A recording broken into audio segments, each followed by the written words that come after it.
हमके भी तकलीफ होला, हमके भी अच्छा ना लगे कि हम दूसरा शहर में जाके दूसरा राज्य में जाके दुगो रोटी कमाता नहीं। हमके शर्म लागेला दूसरा के जगह काम करे में, लेकिन का करी जब हमारे खेत बंजर हो जाई तो घर हर तो दूसरे के खेत में नहीं चलावे के पड़ी हमके। और हमारा खेत बंजर, हम किसान हो के भी इस खेत को आबाद नहीं कर पा रहे हैं, तो गलती हमारी है। गलती हमारी ये है कि हम जब इलेक्शन आता है तो खाली दो फ्रूटी पियला के बाद तुरंत बटन दूसरा जगह चल जाता है।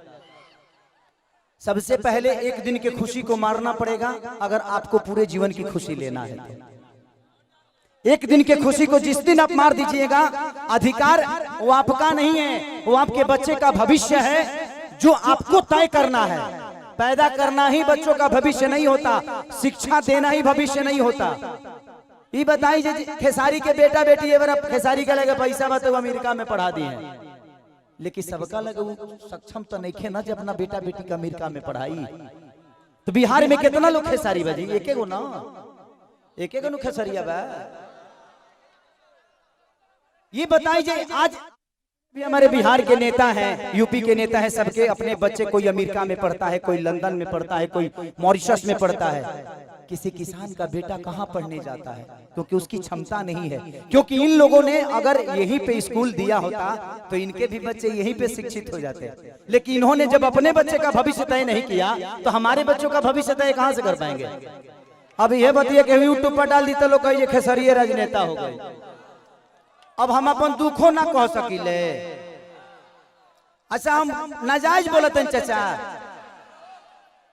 अभी बताइए खेसरिया जब अपना खातिर हॉस्पिटल नहीं बनवले तब गांव भर का इलाज कहां से कराई?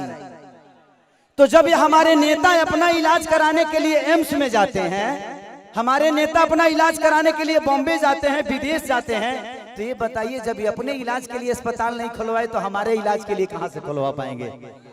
मेरी उम्र आज 28 से 30 वर्ष की हो गई। 30 वर्ष से हो सकता है 5 वर्ष बाद मुझे होश आ गया होगा।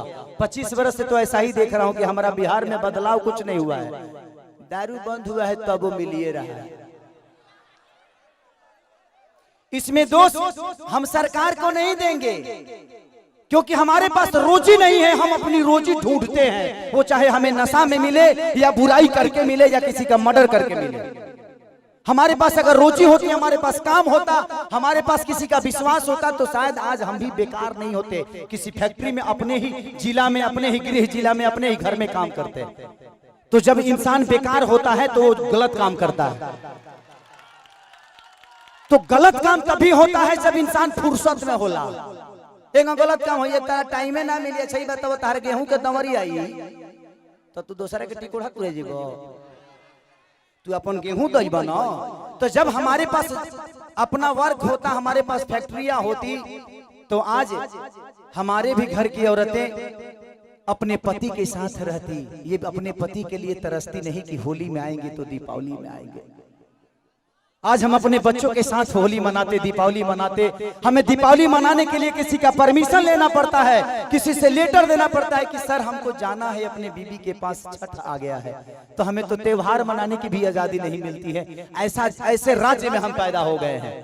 हमें ऐसे राज्य से नफरत नहीं है, लेकिन यहाँ के सिस्टम से मुझे नफरत है कि यहाँ के सिस्टम हमें कहीं का नहीं छोड़ा, कहीं ले ही नहीं गया। इनका एक ही काम है कि जब बाढ़ आई ना, इलेक्शन के बाद हमें रोज मिली।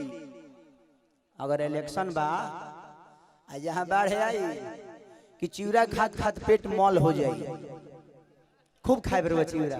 लेकिन यही इलेक्शन बीतते ही एक भी आदमी, हाँ जो आपके दर्दों को समझता है, मैं किसी राजनेता पे उंगली नहीं उठा रहा हूँ, मैं सिस्टम पे बात कर रहा हूँ।